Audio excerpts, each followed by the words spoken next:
الحمد لله رب العالمين والعاقبة للمتقين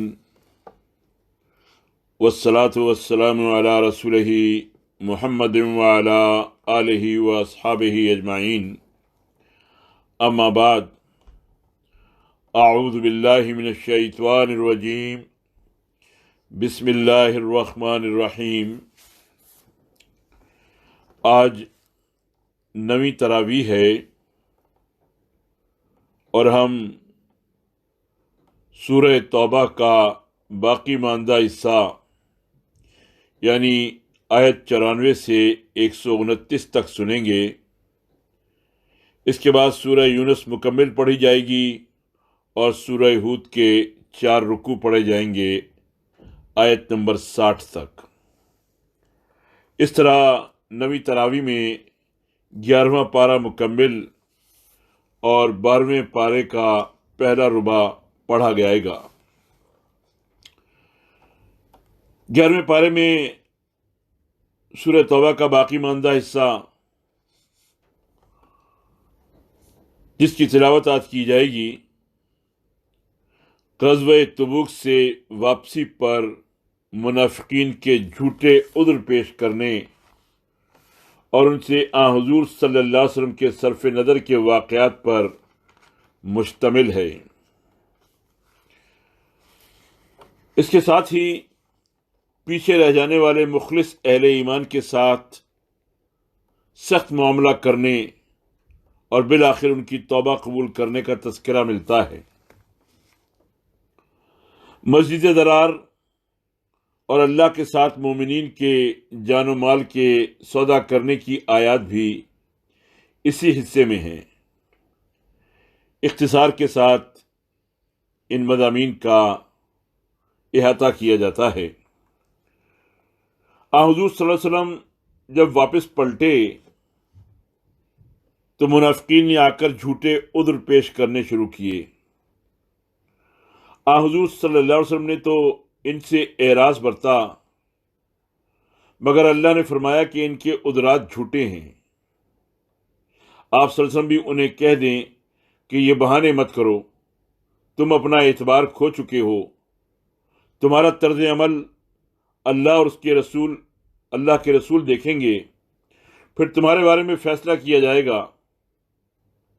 تم قسمیں کھا کر اللہ کے رسول کو راضی بھی کر لو تو اللہ تم جیسے فاسقین سے راضی نہیں ہوگا۔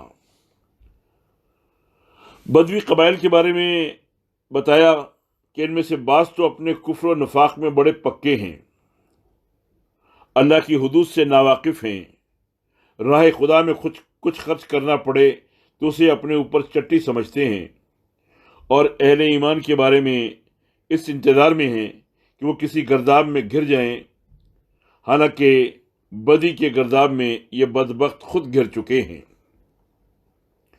انہی قبائل کے درمیان کچھ مخلص بدوی قبائل بھی ہیں جو اللہ اور یوم آخرت پر ایمان رکھتے ہیں اور اپنے اعمال سے اللہ کے تقرب کے مستحق اور رسول اللہ صلی اللہ علیہ وسلم سے رحمت کی دعائیں لینے کے قابل ہو جاتے ہیں۔ مہاجرین و انصار میں سے سابقون الاولون کی تعریف کئی مقامات پر کی گئی۔ سورہ توبہ کی آیت نمبر 100 ان مخلص لوگوں کے درجات کی بلندی اور اللہ کی طرف سے خوشنودی کی خوشخبری پر مشتمل ہے۔ یہ اتنے عظیم لوگ ہیں کہ ان کے بعد آنے والے ان کے درجے کو نہیں پا سکتے، لیکن اللہ کا یہ وعدہ ضرور ہے کہ جو لوگ بھی ان کے نقش قدم پر چلیں گے وہ بھی رضائے الہی کے حقدار اور دائمی جنتوں کے مستحق ہوں گے۔ کچھ مخلص صحابہ رضی اللہ تعالیٰ اجمعین غزوہ تبوک پر جانے سے بغیر کسی عذر کے پیچھے رہ گئے تھے۔ ان میں سے 7 صحابہ وہ تھے جن کو اپنی غلطی کا احساس ہوا تو انہوں نے خود کو مسجد نبوی کے ستونوں سے باندھ لیا۔ حضور صلی اللہ علیہ وسلم کی آمد پر جب ان سے صورتحال پوچھی گئی تو انہوں نے اپنی غلطی کا اعتراف کیا اور اللہ کے رسول کی طرف سے اپنے لیے ہونے والے فیصلے پر سر تسلیم خم کیا۔ ان کا گناہ یہ تھا کہ ان سے بڑا جرم سرزد ہوا ہے، انہیں جو سزا بھی دی جائے گی وہ اسے بخوشی قبول کریں گے تاکہ آخرت میں اللہ کی پکڑ سے بچ جائیں۔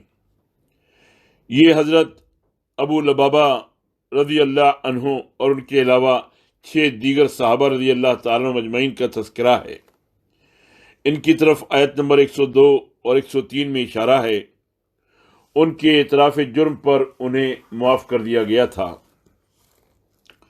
دوسرا گروہ 3 مخلص صحابہ پر مشتمل تھا جو بڑے جلیل القدر تھے لیکن جہاد کے اس موقع پر پیچھے رہ گئے تھے۔ ان کے نام حدیث کی کتابوں میں مذکور ہیں۔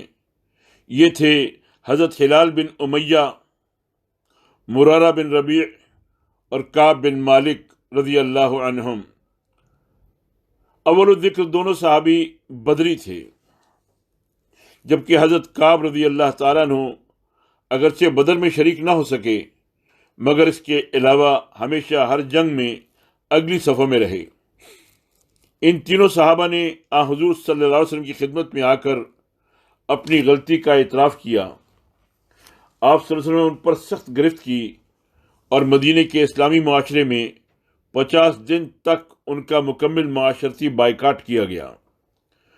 حضرت کعب رضی اللہ عنہ جوان تھے، وہ بازار اور مسجد میں حاضر ہوتے لیکن ان سے کوئی شخص بات چیت نہ کرتا، جبکہ باقی 2 بزرگان تو عمر رسیدہ ہونے کی وجہ سے غم کی ان گھڑیوں میں گھروں ہی میں مقیم ہو گئے۔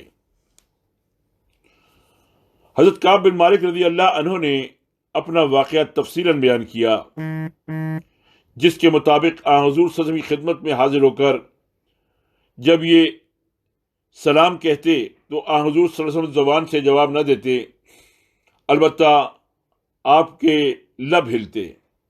حضور صلی اللہ علیہ وسلم ان کی طرف آنکھ اٹھا کر بھی نہ دیکھتے۔ ہاں، جب یہ نماز کی نیت باندھ کر کھڑے ہوتے تو حضور صلی اللہ علیہ وسلم انہیں دیکھتے رہتے۔ ان کے سلام پھیرتے ہی آپ صلی اللہ علیہ وسلم نظریں پھیر لیتے۔ ایک دن سخت پریشانی کے عالم میں اپنے چچا زاد بھائی اور بچپن کے دوست حضرت ابو قتادہ رضی اللہ تعالیٰ عنہ کے پاس گئے۔ وہ اپنے باغ میں مصروف عمل تھے۔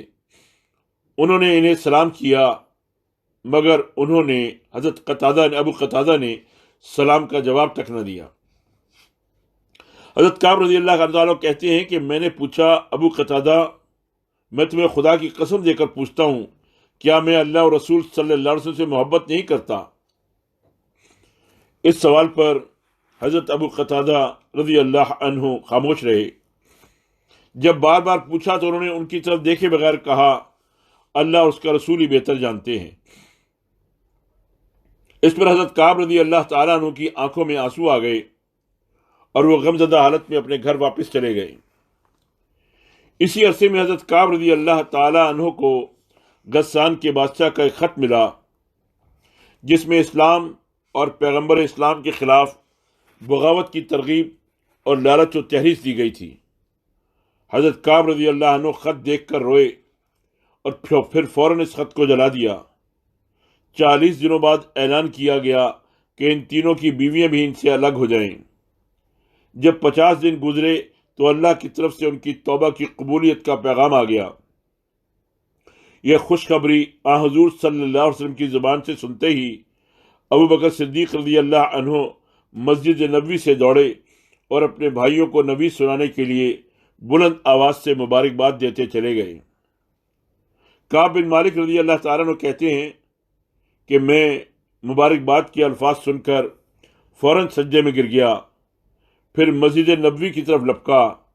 حضور صلی اللہ علیہ وسلم دیکھتے ہی مجھے مسرت سے گلے لگا لیا اور مجھے کہا، تیری زندگی میں آج کا دن بہت مبارک ہے، اس سے بہتر دن تیری زندگی میں کبھی نہیں آیا، کیونکہ اللہ نے تمہاری توبہ قبول کر لی ہے۔ خوشی کے اس موقع پر حضرت کعب رضی اللہ تعالیٰ عنہ نے اپنی ساری جائیداد اللہ کے راستے میں وقف کرنا چاہی، مگر اللہ کے رسول صلی اللہ علیہ وسلم نے منع فرمایا۔ انہوں نے آدھی کا اعلان کرنا چاہا تو اس سے بھی حضور صلی اللہ علیہ وسلم نے روکا۔ آخر انہوں نے بڑی لجاجت سے حضور صلی اللہ علیہ وسلم سے کہا کہ میں تیسرا حصہ اللہ کی راہ میں وقف کرتا ہوں، اس سے منع نہ کیجیے۔ چنانچہ انہوں نے اپنی قبولیت توبہ کی خوشی میں اپنی جائیداد کا تیسرا حصہ اللہ کی راہ میں وقف کر دیا۔ اس واقعے سے اس معاشرے کی تصویر بھی سامنے آتی ہے اور مخلص اہل ایمان کی صفات کا بھی پتہ چلتا ہے۔ آیت نمبر 117 اور 118 اسی مضمون سے متعلق ہیں، کیونکہ ان میں قبولیت توبہ کا ذکر ہے، اسی لیے سورت کو سورہ توبہ کہا جاتا ہے۔ مدینے میں اسلام کے خلاف سرگرمیوں کا مرکز بنانے کے لیے ابو عامر فاسق کے ساتھیوں نے ایک مسجد تعمیر کی۔ حضور صلی اللہ علیہ وسلم سے مطالبہ کیا کہ آپ صلی اللہ علیہ وسلم اس میں پہلی نماز پڑھا کر اس مسجد کا افتتاح فرمائیں۔ آپ صلی اللہ علیہ وسلم تبوک کے سفر پر چلے گئے۔ اللہ نے آپ صلی اللہ علیہ وسلم کو خبردار کیا کہ یہ مسجد نہیں، کفر کا گڑھ ہے۔ اسے گرانے کا حکم ملا تو آپ صلی اللہ علیہ وسلم نے صحابہ رضی اللہ تعالیٰ عنہم مجمعین کے ذریعے اسے منہدم کرا کے جلا دیا۔ اس بات کا ذکر آیت نمبر 107 تا 110 میں ہے۔ آیت نمبر 111 میں اس عظیم معاہدے کا ذکر ہے جس کے مطابق اللہ نے اہل ایمان سے ان کی جان و مال خرید لی ہے۔ اس کے بدلے میں اللہ نے جنت کا وعدہ فرمایا ہے۔ اہل ایمان نے اس معاہدے کو پورا کر دیا۔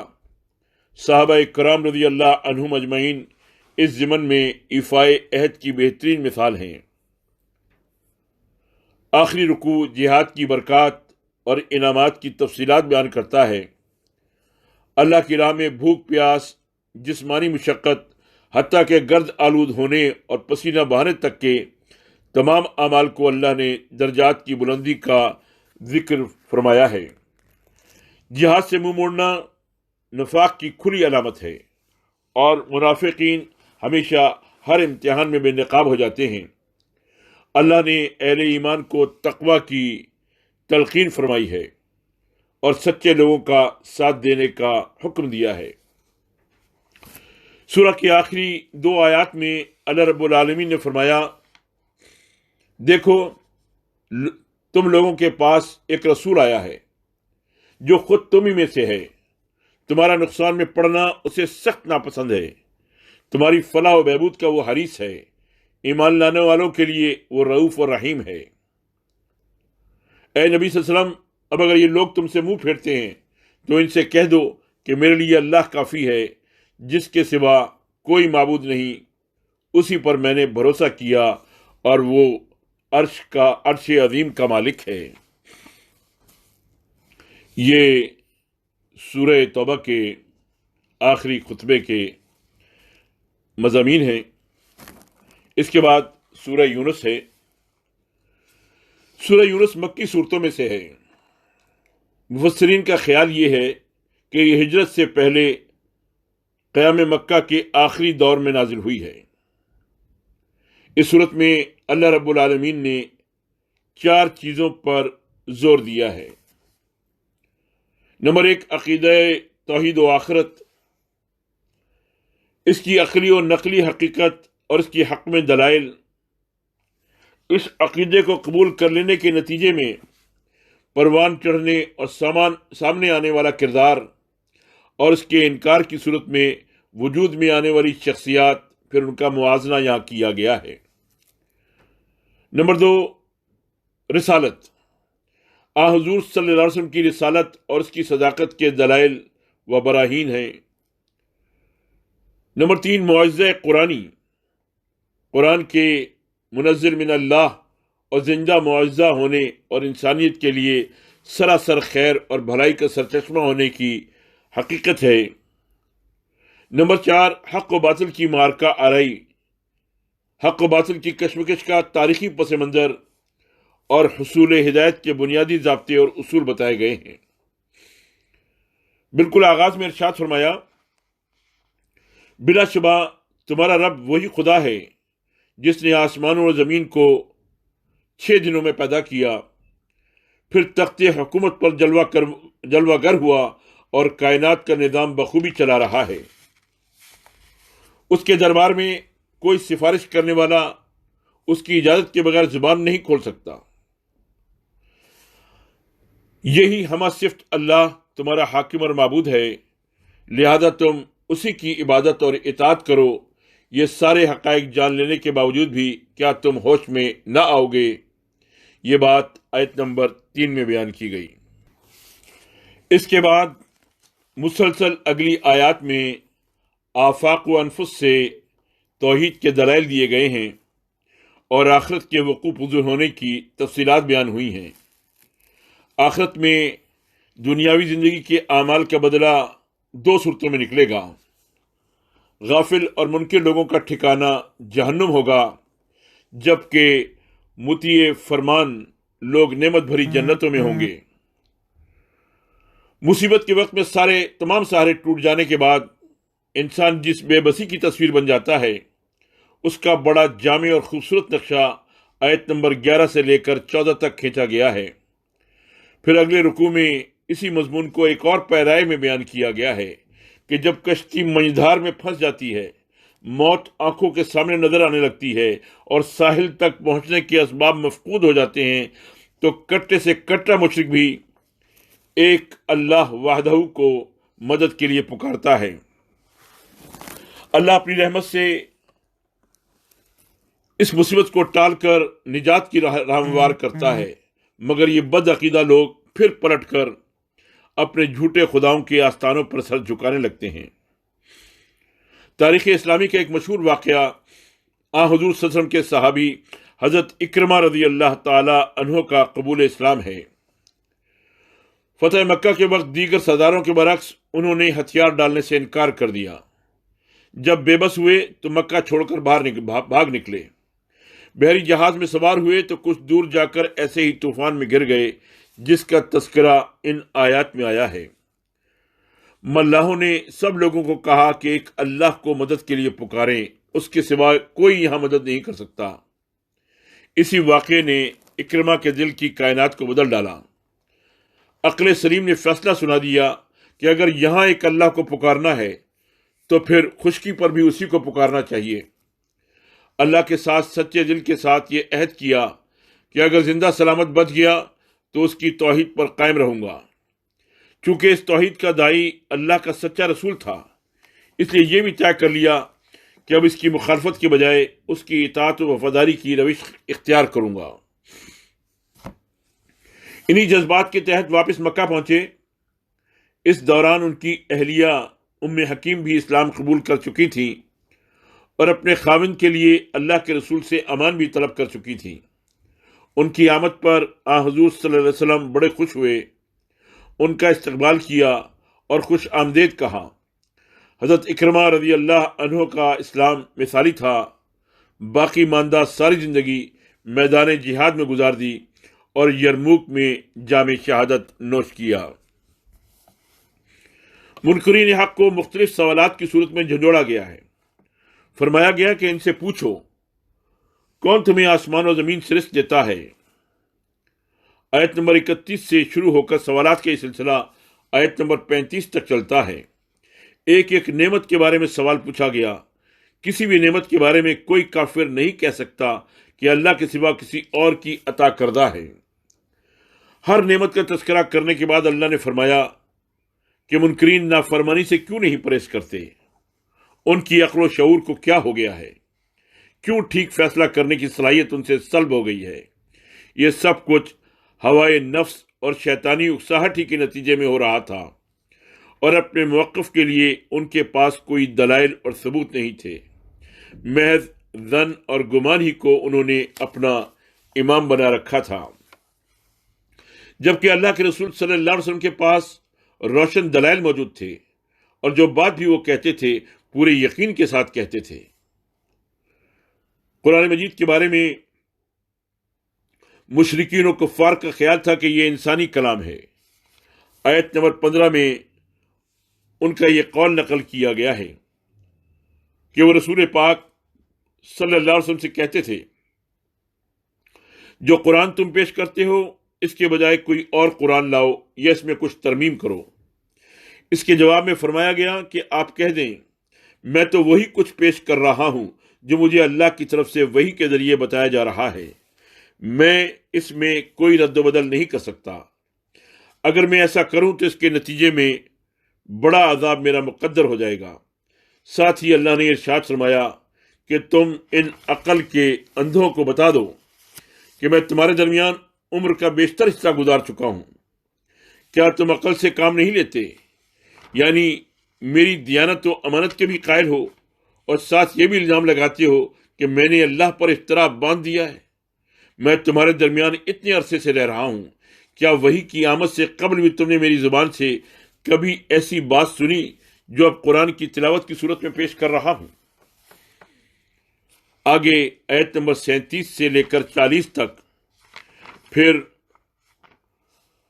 قرآن عظیم کے منزل من اللہ ہونے کے دلائل پیش کیے گئے ہیں، اور منکرین کو چیلنج کیا گیا ہے کہ اگر اسے انسانی کلام سمجھتے ہو تو پھر اس جیسی ایک صورت بنا کر لے آئیں۔ اس چیلنج کا کبھی جواب نہ دیا جا سکا۔ آیت نمبر 57 اور 58 میں قرآن مجید کو دلوں کے امراض کی شفا قرار دیا گیا ہے اور اہل ایمان کے لیے رہنمائی اور رحمت کہا گیا ہے۔ قرآن مجید دنیا کی سب سے بڑی نعمت ہے اور اس کے مقابلے پر کوئی دوسری چیز پیش نہیں کی جا سکتی۔ فرمایا، اے نبی صلی اللہ علیہ وسلم، ان سے کہو یہ اللہ کا فضل اور اس کی مہربانی ہے کہ یہ چیز اس نے بھیجی، اس پر تو لوگوں کو خوشی منانی چاہیے، یہ ان سب چیزوں سے بہتر ہے جنہیں لوگ سمیٹ رہے ہیں۔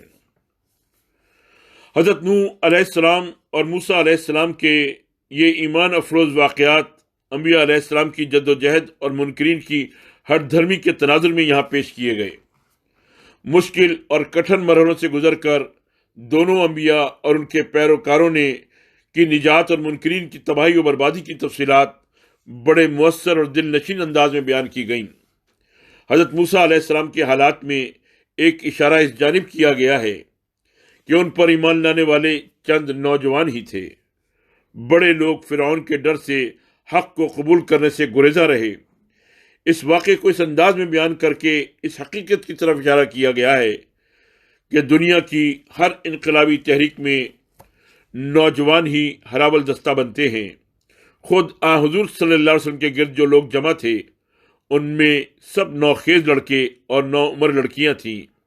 بڑی عمر کے بہت قلیل لوگ تھے جنہوں نے ابتدائی دنوں میں اسلام قبول کیا۔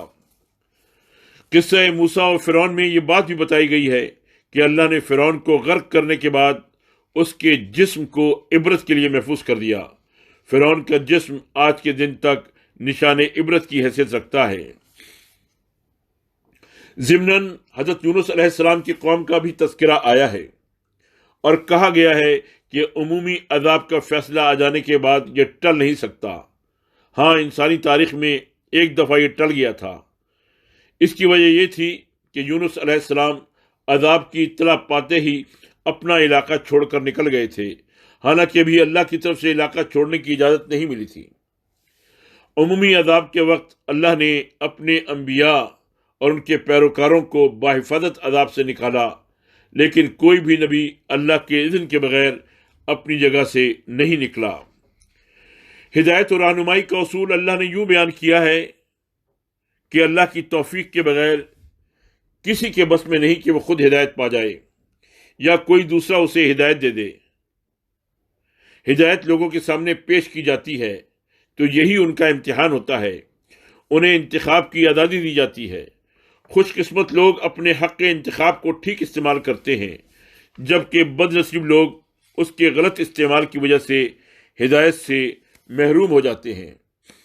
آخر میں حق کے بارے میں ارشاد فرمایا، اے محمد صلی اللہ علیہ وسلم، آپ اعلان فرما دیں کہ اے بنی نوع انسان، تمہارے پاس تمہارے رب کی طرف سے حق آ چکا ہے۔ اب جو سیدھی راہ اختیار کرے اس کی راست روی اسی کے لیے باعث خیر ہے، اور جو گمراہی کی راہ پر چل نکلے اس کی گمراہی کی تباہی اور وبال اسی کے لیے ہے، اور میں تمہارے اوپر کوئی داروغہ بنا کر نہیں بھیجا گیا۔ یہ بات آیت نمبر 158 میں بیان کی گئی۔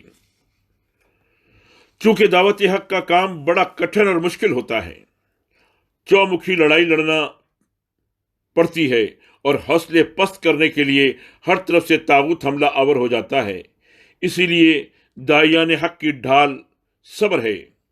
سورہ کی آخری آیت میں اسی مضمون کو اللہ نے یوں بیان فرمایا ہے، اے نبی صلی اللہ علیہ وسلم، تم اس ہدایت کی پیروی کیے جاؤ جو تمہاری طرف بدریہ وہی بھیجی جا رہی ہے، اور صبر کا دامن تھامے رکھو یہاں تک کہ اللہ فیصلہ کر دے، اور وہی بہترین فیصلہ کرنے والا ہے۔ سورہ یونس کے مضامین آپ نے سنے، اس میں پورا نظریہ اسلام پیش کیا گیا ہے اور بتایا گیا ہے کہ اللہ کو جانو، رسول کو جانو، قرآن کو حق سمجھو، اللہ ہی کی بندگی اختیار کرو اور اس کے ساتھ کسی کو شریک نہ کرو۔ اس کے بعد سورہ ہود کے 4 رکوع پڑھے جائیں گے۔ سورہ ہود بھی مکی سورہ ہے، اس میں کئی انبیاء کا تذکرہ ہے جن میں حضرت ہود علیہ السلام بھی شامل ہیں۔ سورہ کو ممیز کرنے کے لیے اس کا نام سورہ ہود رکھا گیا ہے۔ مختلف قوموں کا تذکرہ اور ان پر وارد ہونے والے عذاب ایسے انداز میں پیش کیا گیا ہے کہ سورت کو پڑھتے ہوئے آدمی کے رونگٹے کھڑے ہو جاتے ہیں، دل لرز اٹھتا ہے اور نافرمانوں کے انجام سے پوری جسم پر ایک خوف سا طاری ہو جاتا ہے۔ اسی لیے حضور صلی اللہ علیہ وسلم نے ارشاد فرمایا، مجھ کو سورہ ہود اور اس جیسی دوسری صورتوں نے بوڑھا کر دیا۔ اس سورہ میں سابقہ اقوام کی تاریخ کے تناظر میں فہمائش و تذکیر کی گئی ہے۔ انسان کو بڑے احسن انداز میں سمجھایا گیا ہے کہ اللہ کی یہ نعمتیں جب انسان کو بغاوت کے راستے پر ڈال دیتی ہیں اور انسان سمجھتا ہے کہ نعمتوں کو زوال نہیں ہوگا، پھر اس کی تباہی اس کے سر پر منڈلانے لگتی ہے۔ اللہ کے عذاب سے بچ جانے کا ایک ہی راستہ ہے، اور وہ ہے اللہ کی غیر مشروط عبادت اور اللہ کے رسولوں کی غیر مشروط اطاعت۔ سورہ کے آغاز میں اللہ رب العالمین نے اپنی نعمتوں کا تذکرہ کیا ہے جن سے انسانی نہیں ہر ذی روح مخلوق متمتع ہو رہی ہے۔ وہ اپنے تخت اقتدار پر غافل نہیں بیٹھا ہوا ہے، ہر چیز اس کے اپنے تصرف اور کنٹرول میں ہے۔ وہ انسانوں کو 2 طرح آزماتا ہے، نعمتوں کی بارش کر کے اور نعمتوں سے محرومی کا مزہ چکھا کر۔ اچھا انسان نعمتیں حاصل کر کے اتراتا نہیں بلکہ اللہ کا شاکر بندہ بن جاتا ہے، اور محرومی کی حالت میں شکوہ سنج نہیں ہوتا بلکہ صبر کا دامن پکڑے رکھتا ہے۔ بندے کے لیے یہ دونوں حالتیں باعث خیر ہیں۔ اللہ کی یاد سے غافل بندے دونوں حالتوں میں ناکام ہو جاتے ہیں، فراخی میں آپے سے باہر ہو جاتے ہیں اور خود کو اپنی نفسانی خواہشات کے سپرد کر دیتے ہیں۔ تنگی اور وسعت میں بد دلی، مایوسی اور اپنی قسمت کو کوسنے کے سوا کوئی راستہ انہیں سجھائی نہیں دیتا۔ انسانوں کے سامنے قرآن اور صاحب قرآن اس صراط مستقیم کی ترجمانی کر رہے ہیں جو بندے کی کامیابی کی یقینی ضمانت فراہم کرتا ہے، لیکن بدنصیب لوگ رسول کی ذات اور قرآن کے اعتبار کو شک کی نظر سے دیکھتے ہیں۔ اللہ نے ان کو پھر اس روش پر جھنجھوڑا ہے اور کہا ہے کہ عقل کے اندھو، تم سب مل کر اس کی مثال پیش نہیں کر سکتے تو بلا وجہ اسے افتراء انسانی قرار دینے لگتے ہو۔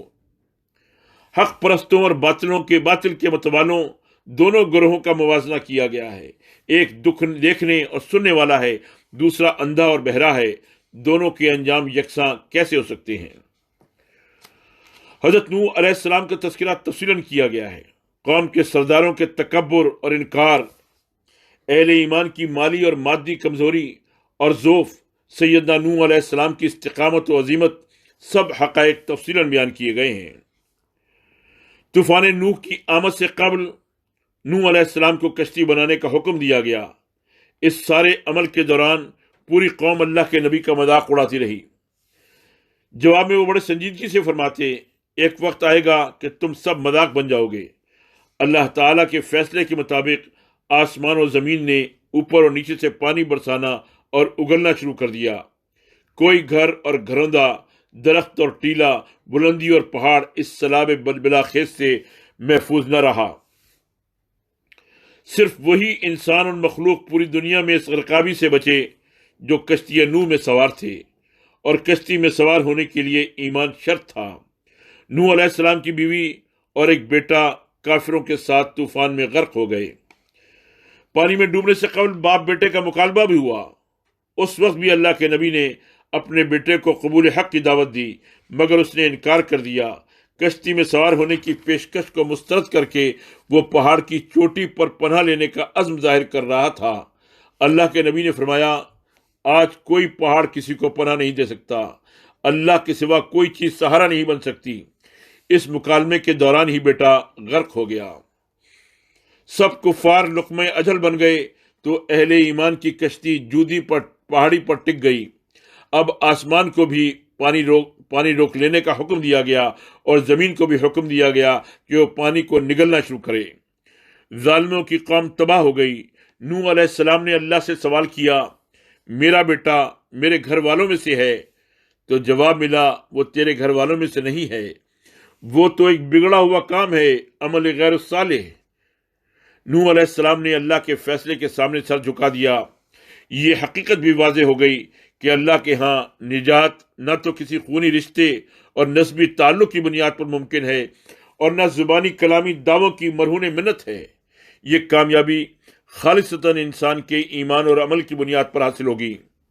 اس لیے اللہ کے نبی محمد مصطفیٰ صلی اللہ علیہ وسلم نے اپنے قریب ترین عزیزوں عباس رضی اللہ تعالیٰ عنہ، چچا صفیہ رضی اللہ تعالیٰ عنہ جو پھوپھی تھیں، اور فاطمہ رضی اللہ تعالیٰ عنہا جو بیٹی تھیں، ان کے نام پکار کر کہا، دنیا میں سے جو کچھ مانگو گے میرے پاس ہوگا تو میں تمہیں دے دوں گا، لیکن آخرت میں تمہارے اعمال کام آئیں گے۔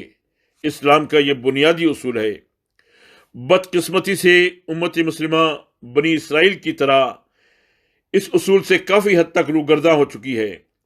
خوش قسمتی اس میں ہے کہ قرآن و سنت کی روشنی میں زندگی کے تمام معاملات و معمولات کو منظم و مرتب کیا جائے۔ اللہ تعالی ہمیں سورہ توبہ، سورہ یونس اور سورہ ہود کے مضامین کو سمجھنے، ان پر عمل کرنے کی توفیق عطا فرمائے۔ وآخر دعوانا ان الحمد للہ رب العالمین۔ To understand the full message of Quran, please watch all videos from day one. Like this and subscribe the channel for more Islamic videos. Thank you.